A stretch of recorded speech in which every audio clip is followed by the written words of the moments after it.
Hello everyone, কেমন আছো তোমরা?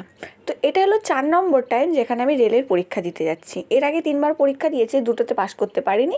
3 নম্বরের রেজাল্ট এখনও আসেনি, আর এটা 4 নম্বর। 2বার দিয়েছি আন্ডার গ্র্যাজুয়েশন এনটিপিসি, আর 2বার রেলের গ্রুপ ডি।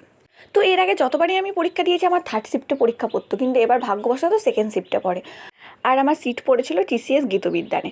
তো ভোর 5টার সময় আমি বাড়ি থেকে বেরিয়েছিলাম, তো আমাদের এখান থেকে দেখি টোটো পেয়ে গিয়েছি তাড়াতাড়ি।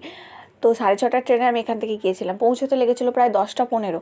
ওখান থেকে মেট্রো ধরে আমি গিয়েছিলাম সেক্টরে। তো ওখান থেকে তারপরে তো একটু হেঁটেই আমাদের টিসিএস গীতবিজ্ঞান।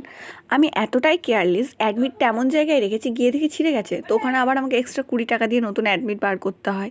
আর টিফিন হিসেবে আমি মুড়ি চানাচুর নিয়ে গিয়েছিলাম, যেটা পরীক্ষা হলে ঢোকার আগে আমি আর মৌমি তো অল্প অল্প করে খেয়ে নিয়েছিলাম। এক্সাম হলের ফিলিং আর কী বলবো তোমাদেরকে। এক্সাম হলে গিয়েই তো প্রথমে ঘুম পেয়ে গিয়েছিলো, আমি আধ ঘন্টা ঘুমিয়ে যাই। তারপরে যখন অ্যানাউন্স করা হয় যে সবাই লগ ইন করতে পারো, তখন আমার ঘুম ভাঙে। তো হলো মোটামুটি পরীক্ষা। আর আমি একটা কথা বলতে চাই, কেউ যদি এমন থাকো যে তারাও প্রিপারেশান নিচ্ছ, তো তারা যদি কিছু আমাকে সাজেস্ট করো, তাহলে কমেন্টে অবশ্যই